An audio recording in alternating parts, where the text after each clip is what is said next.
All right, another segment of What Your Palate. We got a special guest today, Nolan Lamkin. He was the champion in 2023 of the Superbike Cup National Championship. Thank you, guys. Looking forward to being on.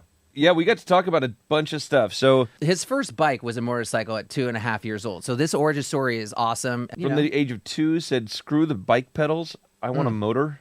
Yeah. Yeah. We also go over social media world, how you're educating people, teaching them a lot out there. It was also cool talking about getting into racing and different ways that you can do that. The technology that's embedded in the bikes and how you progress your performance by, utilizing some of that. There's a lot of detail that I didn't know existed in motor racing. So thanks for joining. What was your progression after the go-kart track? Once you got on some, like a serious bike, did you have somebody coaching you? Did you just get acquainted with it and start ripping? What was your journey in that? I love having the conversation about getting into riding and different ways to do it, because there's so many different ways you can go about it that it's kind of a nebulous situation. So for your son, for example, if he's 16, he has a Kawasaki. Do you mind me asking what size bike it is? Is it a 636 or a ZX4? Is it called the ZX6? Is there one of those? Okay. Yeah. That's a 600, so it's a middleweight bike. Yeah. You're thinking in like riders terms. Yeah, it's somewhere in the 600s. Yeah. Yeah. So you can go to a local racetrack. There's a bunch of different tracks around. Different track organizations will go and put on just track time. So then you're going out, you're not doing a race. You can go out on track. You can come in during your session whenever you want. You can do as much or as little as you want. And there's different organizations that are great for that. Other people, when they're younger, maybe they don't have a street license or they don't have a street bike. So if they have a young kid, there's different ways to kind of going about it. And I think at the end of the day, being involved in any kind of sport on two wheels is great. So if you're wanting to race motorcycles and you have a dirt bike, go and race the dirt bike. Even if you want to road race, at least do something. Like, do something there. If you don't have any motorcycle at all, rather than me tell you go out and buy a bike that's going to cost X amount of dollars and then you have to get it to the track, then it's expensive. Go and try like ride at a BMX pump track. You can rent a bike there, kind of get a similar thing and grow from there. Meet other people. Maybe you make some connections, ride one of their bikes, go to a go-kart track, but ride a motorcycle on it. There's different ways to get involved and different things that make it better for different people. Biggest thing though is just get out there and become part of the community, and it'll evolve from there, just given you're passionate about it. Yeah, I mean, at the end of the day, you can't plow a field by turning it over in your mind. You have to go out and do it to know. And maybe you think you want to go out and ride on the racetrack, and then you go out and you do it and realize the very first time, hey, this isn't really for me. I like riding and just cruising through the canyons and doing something different. All right, then you know that, rather than waiting for the perfect opportunity to go out and do exactly what you think you want.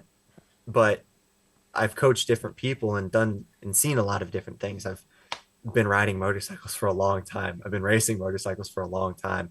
I've seen so many different people, and rather than focus on the perfect thing, do something, and then it helps take it from there.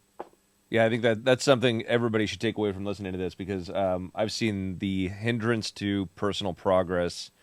The biggest hindrance to personal progress is overthinking, overcomplicating, waiting for that perfect moment. I've seen that a lot, and then at some point, usually they miss the opportunity, whether that's in making a business decision when that opportunity passes, or maybe you just, you say no once, you say no twice, and then all of a sudden you're like, you're never going to be on a track, right? So always do. Just get out there and try it. It's like getting your motorcycle license, and then I know you really overthought that one. You should just keep overthinking a motorcycle first. Moving on, though. Now, I did want to ask that you both made some great points. I think we all know that with racing at these high speeds does come with risks, And so I was wondering if you have anything, though, that you could share where something didn't go as planned on the track and how you kind of handled that. With racing, you're problem solving the whole time. So there's always a situation where you're having to overcome something. There's never been a single weekend in my career we've rolled the bike out, gone out for the first session on Friday for practice before we have qualifying, and the bike's perfect. So I've never had that. We're always working on something. There's always something to change. There's times where you go out for that first session and think, man, this is the worst bike I've ever ridden in my entire life. And then the next session, you're like, man, this thing's so much better. You make the changes, go from there. Have there been crashes? Obviously, yes, that is part of the sport. It's also all about the safety gear that you're wearing as well, and all the different things that go into it. There was one instance in particular that I can think of at Atlanta, like 5 years ago. It was like 2020, and that was crazy. The bike was sliding. You're going up over turn 5 at Road Atlanta, and I can kind of give more of that if you'd like. But does that answer the question? When the bike was sliding, and then you just had to kind of readjust and.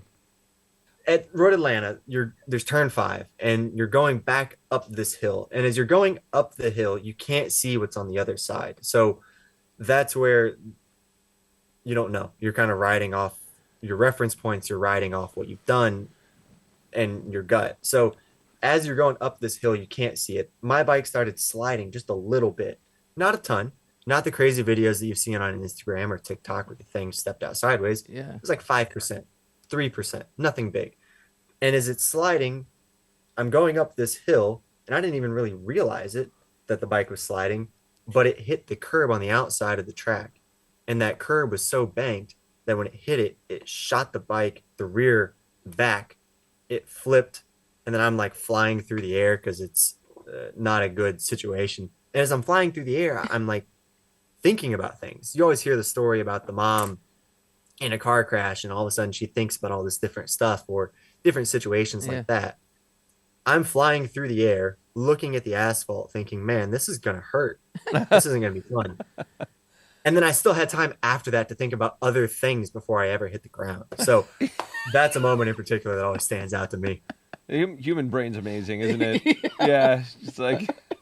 So did you walk out of that relatively unscathed? Yeah, fine. It was no big deal. So on the safety gear side of things, is it a requirement to have the airbag, the inflatable like impact vest? Yes. So at all sanctioned races?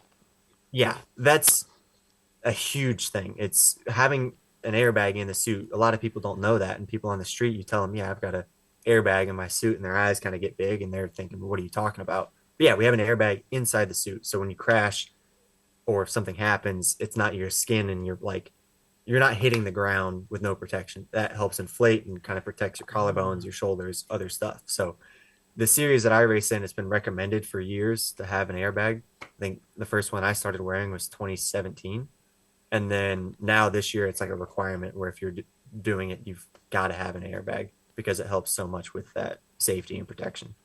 Yeah, and I'd imagine you want to keep that level playing field too, because it's probably going to add a little weight, maybe adjust the aerodynamics. And so if everybody's on the same playing field, where I'm not saying that wearing an airbag may limit your functionality and your ability to win, but maybe just that small smidgen of difference can be the difference in winning or losing. And if you ain't first, you're last. So I didn't even know. Actually, I was unaware of the inflatable. Really? Like the vest, yeah. Oh, Dom's got one. Yeah, my son, whenever he rides, he's got one. It's like that's one of the criteria for him, like, because he's 16. He's just wild 16. You know what it was like. You're way closer to 16 than we are. I don't even want to know what the hell he does when he's out on these back roads, like going through Berryessa and stuff. I'm like, dude, get you some track time. If you want to get that out of your system, go to the track. So I really want to get him on a track, but he's been safe so far. He's only went down once. But yeah, he's got the airbag. They're amazing. Look up the videos. Okay. You're probably going to need one since you got your license, but you haven't ridden a motorcycle ever. Yeah, the chances are high too that I could land in water. I want to be able to float. It's You know, something too. Like, I don't know. all right. So I've also got to ask, unless you got any other questions on. Well, I just thought it was. I just thought it was interesting because as you were telling that story, you were mentioning the track and you were explaining, and it actually just hit me. And this is probably, it's gonna make me look like a dunce, but you have all these different tracks that I believe that you have to study and kind of know, because you're talking about this. You're like, you numbered the turn, and it was a turn where you knew your visibility was not going to be good because it's like you're going over a hill, and so you can't see what's in front of you. And so then it just kind of like dawned on me how interesting. And is that true? Do you go through like videos and stuff before you hit races, study tracks and stuff? There's different things that you can do, and one of the things that's really changed for me the last number of years is the mental side is so big. And like in any sport, you ask any athlete and they'll tell you how mental they are. And yes, going through and knowing the tracks and the different circumstances, also going back to old tracks is nice because it helps like ingrain the information that you need to know about it. So that's helpful. I don't like studying tracks before I get there because it's stuff changes each year. Maybe the weather's different. The weather's different. Even if it's the humidity alone, the humidity is different. That changes how the track feels. That changes different circumstances with it. So it's not like football necessarily where every field you're going to go to is the same. It's just the people you're playing against. There was stuff this year, I think it was Jaden Williams for the Washington Commanders, and he was using a VR headset to go through and like simulate different plays. That is different with motorcycles where there's different feelings and the track changes, different stuff happens. It's also not like a car where a car is only really moving in two directions. It's X and Y. Is there a little pitch? Yes. But a motorcycle, you've got so much more degrees of freedom, if you will, that it's kind of hard to replicate it. So I don't like overanalyzing stuff before I get there. I want to do enough that's healthy, but not go into it with preconceived notions because stuff changes so much. So it's still pretty raw. Yeah. Like, I mean, really, it's like still a very raw form of racing. It sounds like it comes down to you and, I mean, you being the preeminent factor in how how the race outcome is. And so that, I mean, yeah, I like how you said that about like, in a car you have a slight amount of pitch, but you're really using your entire body and, everything at all times on a motorcycle. For people riding on the street, I don't ride on the street. I don't have a motorcycle license to legally ride on the street, but I race nationally. And for me, what I like about riding, I'm not going to get on the street. I like being able to shut my brain off and not have to focus on so many things, not worry about, is there gravel on the inside of that turn? Is that person texting and driving? Is there water? Different things like that versus being on a racetrack, it's a closed course. Certain things. So for me, I'm kind of able to focus on the end of it, not having to focus on all the other stuff. So I don't ride on the street just because it's not something that I personally really enjoy, if that makes sense. Yeah. So do you have a favorite track or favorite tracks? I don't have a favorite track because also, like I said before, you go into a track and you're like, man, I love this place. And then it sucks the next time. Yeah. Something weird happens. It's all a mind game with yourself. However, there is one track that my series doesn't go to anymore. So I can definitely say that one. And that one in Utah Motorsports Campus is amazing. I love it. The only thing that's bad about it is you're out in Salt Lake City and there's nothing around, but it's a wonderful place. All right. I haven't seen that one. Have you done Infineon out here in California? Yeah. That's Sonoma Raceway, right? Yep. Yeah. Yeah. That's a fun track. Well, I've only been on 2 tracks in my life, so I've actually been on that track. You have? Yeah. Is that where you got your motorcycle license? No, that's actually where I beat you in go-karting. Boom. That was the go-kart track, Chris. Yeah. Yeah. That's the same thing, right? Yeah, same thing. It counts. We were there. What? So I'm getting in trouble for my mic. So I got it. It's a little dangly. You might want to tighten that thing up. Well, it is. It's kind of, it is dangly, but they said they're gonna fix it. But Yeah, it's kind of floppy. Yeah. Yeah. You're know- over you know what 40. I'm talking about? What do you expect? Well, So- well, how is your mic not? I don't even want to get into this with you right now. So, Are you glad you're here, Nolan? so yeah, Nolan, I'm curious about. There seems to be obviously a lot more publicity about car racing, NASCAR open wheel. To the extent of like, there's major Hollywood movies, very serious ones from things like Talladega Nights. I'm kidding, but like, or Driven with Sylvester Stallone. Like there has not been like really a Superbike fictional movie that I can think of. Are there any out there? I was trying to think about it. I can't think of any fictional motorcycle racing movie that's really hit the mainstream like that. Yeah. Along with it comes so much like pomp and circumstance around it. I mean, like I went to F1 in Vegas, and it's a nightmare, honestly. Like, so many people everywhere. There's a lot of peacocking going on.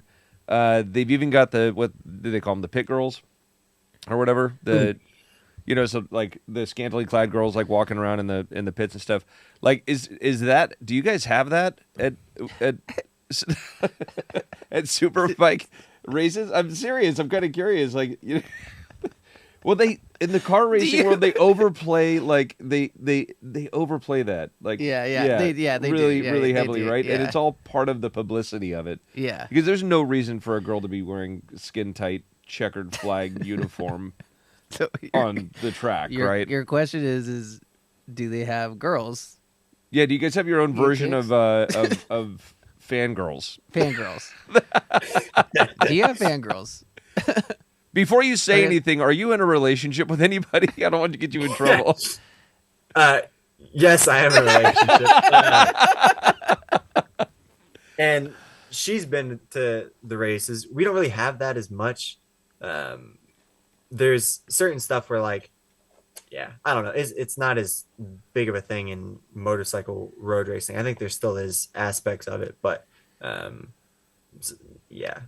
the thing that Formula One has done. I thought they'd actually gotten rid of it, but maybe they didn't, because Formula One's kind of a whole different animal. And after that Netflix show came out during COVID, it really blew up Formula One Yeah. here in the US. So there's been different things trying to capitalize on that. Like the series that I race in, they have their own show that's kind of similar. I think it's on Fox Sports. They also, I think, put it out on YouTube. So there's different things kind of with that pomp and circumstance. There's always, like with car racing, it's so expensive. Like to go like regional club racing in a car could be like $500,000 for the year, Jesus. which to me is insane. Yeah. So you kind of attract a certain person there. Like a lot of racers that they come from families that have raced, or they're very successful in business, or their dad's dad owned some major thing back in the 1800s that's then gotten passed down, and then all of a sudden the kids got tons of money. There's just different kind of circumstances, so it's different. Yeah, I mean that does make sense. So there's like obviously a lot more money involved in just the logistics and the upkeep and whatever else in car racing, and so it draws in a lot more money, and that's also going to draw in the.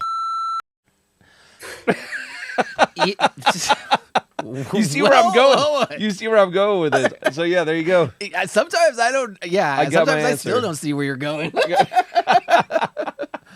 I was gonna compliment you on the part of like coming up with good ideas, because I think we actually came up with not that one, but like a good idea about motorcycle movie, dude. Yeah, I mean, mean- would Yeah, you ever I be mean- interested in doing a reality show? We could help. We could be a producer on it. I was gonna say, I feel like there's a real need for a good motorcycle movie with a wine producer, wine guy who's a producer. We could take the show on the road. Take the show on the road. Yeah. No, I think there's an option out there. But yeah, so Yeah, if you were ever approached, and I'm saying this because I've been approached a number of times to be in reality TV shows about the wine world. Absolute horrible idea. I would never do it. I Have you tried. been approached though?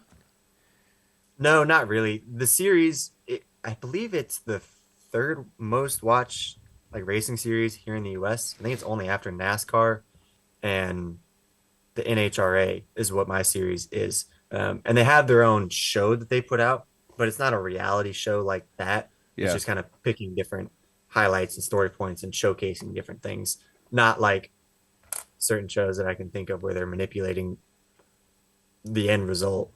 Where like these people are getting voted off, but Yeah. they're not really doing that. It's all kind of make believe. So So I mean, just getting to hear kind of the backstory of all this, stuff and how things operate, because I was really unfamiliar with it.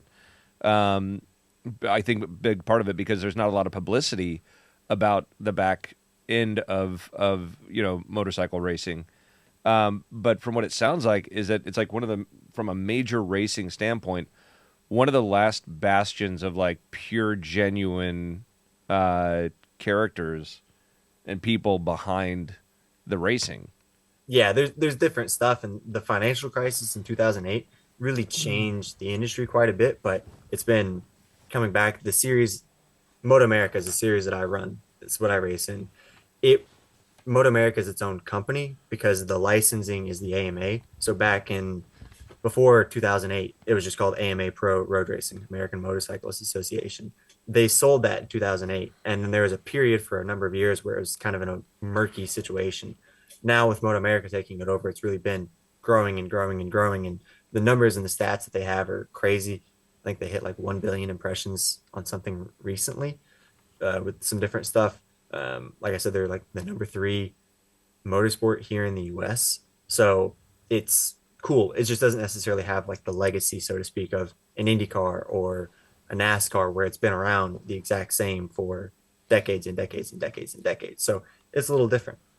Do you have, if you had a chance actually to race anybody right now, and I'm saying celebrity, like movie star, athlete, anyone you'd want to call out right now, or they could be like, Chris Rubio. Superbike.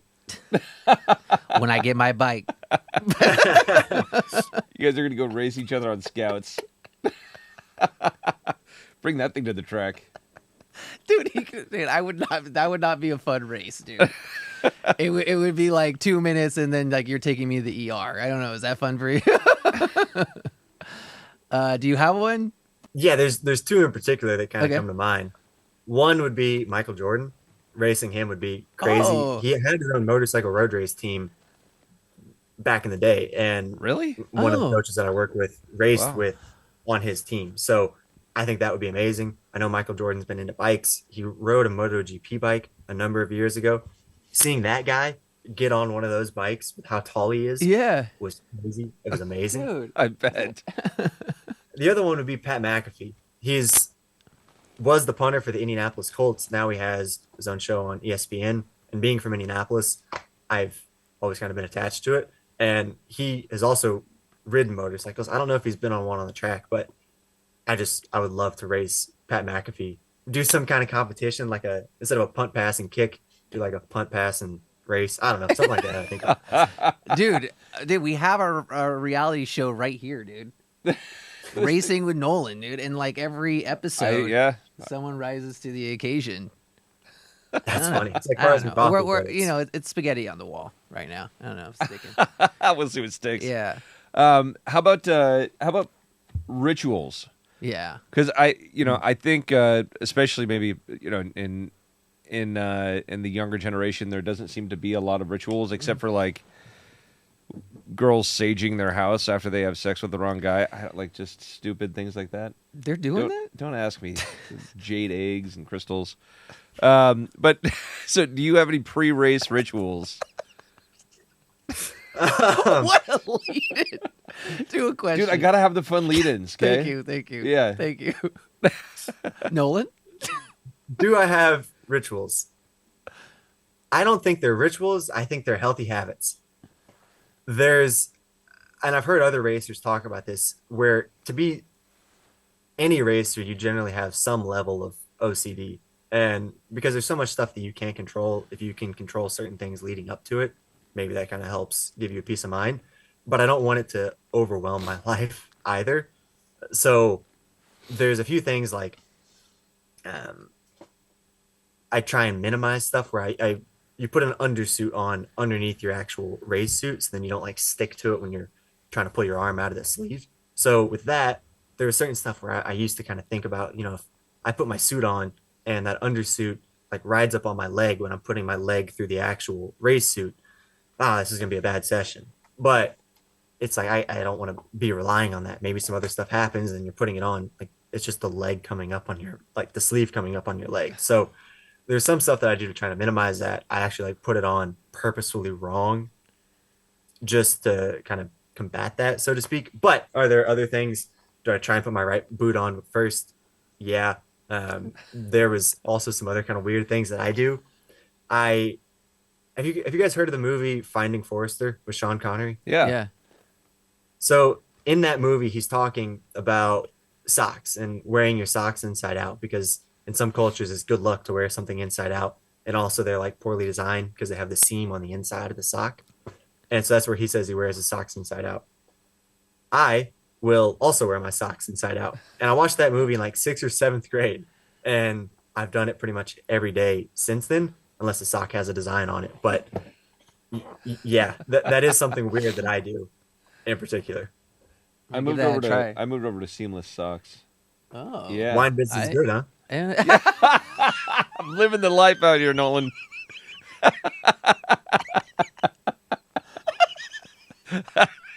That was good. That was good. That was good. For like a message to aspiring racers, what's the most unconventional piece of advice, the most unconventional that you'd offer them? The most unconventional piece of advice that I would offer to new racers is pack a new undersuit for every day you're riding. It's about small things. It's not a big thing, but if you have an undersuit for each day, you get sweaty, you get hot, you cake the thing. Then it's being able to take it off, put it away, and start fresh. It's not letting those kind of bad things keep lingering on where you've got something from the day before. It's kind of a mental thing too, where you have a fresh suit, you feel good. It's that whole thing of like dress to impress, you feel good, play good. Hell yeah. That is true. Okay. I'm gonna make sure I got that That you got what? for every race I do. Oh, that's Like a right. fresh Yeah. undersuit. And I get it. Still can't get over the goatee, man. You just What? nothing. Dude, I don't do this in front of Nolan. All right, it was going so well. We were doing so good, dude. Nolan, before we do this, I hope you're ready. We're going to do a rapid fire. 5 questions, 30 seconds. Okay? Do your best. Yeah. All right. So, favorite track snack. Favorite track snack, peanut butter and honey. All right. No bread. No, with the bread. Okay. Most overused phrase in motorsports. Tucking the front or making a video online and using the song Coming in Hot by Andy Mineo. Everybody does it, and it's terrible.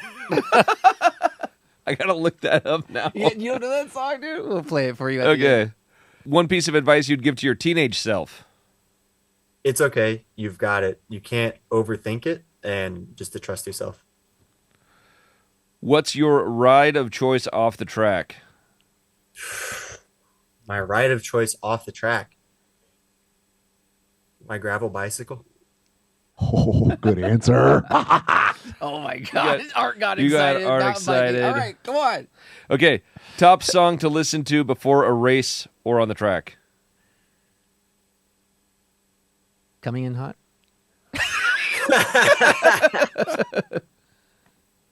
There's a group that I like, City Morgue. Generally, I'll listen to them. I don't have one song though. It like changes for each race. I don't have a quick thing. It's also changes during the season. There's certain times where I'll listen to a song and I really love that one. I'll make a playlist and then I'll listen to that until I'm like, all right, this is kind of stale, and I'll put something new in. I listen to songs to relax me, even if it's like a metal song or a heavy song. I don't know. For me, it's kind of relaxing. So it's all about bringing me down to a base, not trying to like pump myself up to feel like I'm doing more. It's just more of a calming situation for me. You listen to metal? Yeah. Can you throw one? Like, what would be one song, metal song, that you would Well, okay, I will give a slight caveat to that. Not like full metal. It's like metal rap. So the rap people hate it and the metal people hate it. So Do you like Rage Against the Machine? yeah, they're cool. Yeah, they're all right. All right, there you go, Those are oldies to him. Okay. dude. Bulls on Parade, dude. He wasn't born yet, dude. Come on, Yeah. Bomb Track. What, dude? It's There- still classic. There was one more rapid fire question. Yeah. Why haven't you proposed to your girlfriend? I'm kidding. That's not one of the questions. I keep waiting on it, man. I've been waiting for you. Dude, he's a wild card, dude. He's 23, dude. I'm kidding. Yeah. Don't start too young. Take it slow. Also, we got one thing too. Art wanted to know do you know Roy Holster? He'd raced a few years ago in the series that I'm in, and to be honest with you, man, I had kind of a love-hate relationship with that guy. He was sponsored by Jelly Belly, which was amazing. The bad thing was he kept bringing free samples, so my guys would go to his truck and they'd come back with all these free samples, and then by the end of the weekend, like, they'd be gone, and then all my guys would be looking at me like, where'd they go? And I'm looking at them like, I don't know, man. Were you all eating Jelly Bellies? Yeah, well, that's the thing. Roy was giving them away. It was awesome. I mean, Jelly Belly, the racer's choice. they have a performance line of jelly beans for like cyclists and that stuff. It's crazy. They do. That company actually has done some amazing stuff. I love their creativity. Doesn't Jelly Belly do some like a package where it's just like disgusting flavors? Yeah. We got it. They do a whole game. There's a whole game where like it's a challenge where you guess yeah. what it is. We gotta do that. No, you have to eat one of the. Well, there is a guess gotta one guess. too. But yeah, I saw they do have the like. It's almost like call it Red Bull, but jelly beans. So it's like energy pills, I guess. Energy pills? Yeah, they got them. They got them now. I don't know what's in Dude, them. I see? figure it's caffeine and something else. Do they have an Adderall flavor? Oh, thanks, Art. I don't want to tell that story right now. That's. Anyways, thanks for sharing that. I think he's your friend, right? He's your buddy. He's Art's buddy, the Jelly Belly guy. Art, did he hook you up with Jelly Bellies? Yeah, no, it was great, man. It was cool. and he did have all the fly girls around his camp too, so he did have the girls in the bikinis. So Oh, yeah. Cool. Jelly Bellies and bikinis. Well, hey, Nolan, thank you. yeah. So Thank you for much. joining, and congratulations on all the success. You got Yeah. a huge career ahead of you, I'm sure, and really happy to have you on the podcast and be able to hear your story and share it with everybody we can share it with.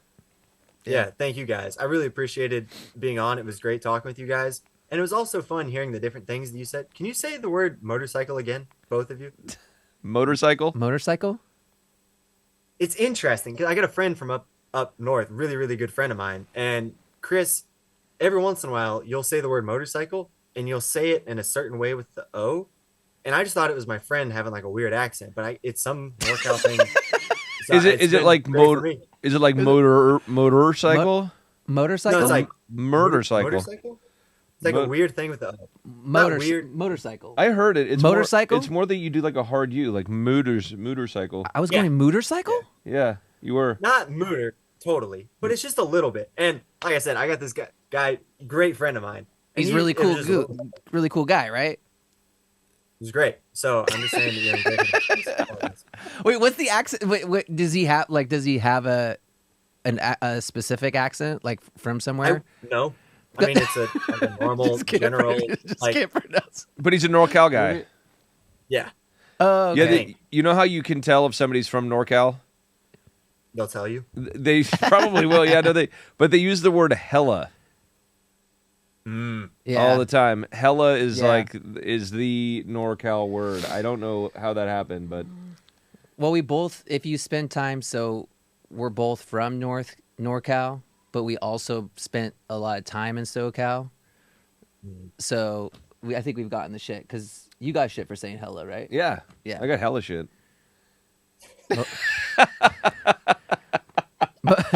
Motorcycle. I have not used that word in an actual sentence in like Motorcycle? 20 years.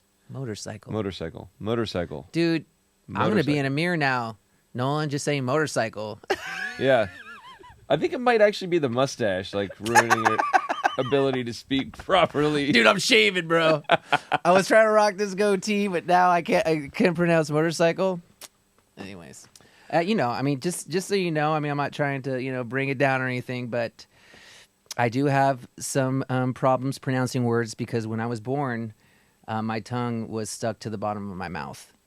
That's a true story. True story. Huh. Yeah, Wow. I had like this. Did you want to hear this? You got to tell it now. I like We this don't thing. need It's to like- keep it it was in, just- but you got to tell it. It's kind of like a thing, I guess, that could be like cleft palate, but it's when there's like a thin skin that just basically goes down the middle of the tongue all the way to the tip, and it just is kind of holds your tongue there. So it wasn't, and actually I didn't get it corrected until I was a freshman in high school or in 8th grade. Because I like that was kind of an age where you start kissing, you start getting into kissing stuff, and back then, right? I mean, I don't know if they still do this, but I'm just gonna let you know what it used to be like for us. Is like when you started kissing, it would be like, oh, you have your girlfriend, and now you're gonna go kiss after school, and everyone knew what time it was, and everyone went out there just kind of watched you, like do that, right? That was awkward, but yeah. It was awkward, right? And so. Really? Yeah. So, I mean, I was like pretty outgoing, but I was insecure about the tongue thing because I thought like, oh no, I'm not going to be that good at it. So I went to my dad, who was very kind of like machismo kind of guy. And I just like went to explain to him. He never wanted to fix it before, even though I said banana weird or other words. And he didn't really care then until I went up to him and I said, hey, I just want to be able to kiss because it's kind of like this presentation thing, and everyone's going to be there. And he was just presentation. He's like, my son needs to be a good kisser, man. All right, I'll do it for you. Yeah. And he took me straight. The dentist did it. Like, I was actually conscious, but they had me on the gas, so I was just like laughing the whole time. And they said we can make it as long as you want. You can go kiss if you want. I didn't want to do that. I didn't want to overcompensate. Anyways. I love it that you tell that whole story just because you got called out for saying motorcycle wrong. You had to justify it. Justifiably so, I will say. But just giving you a little insight, Nolan. You know what I mean? All right, Nolan.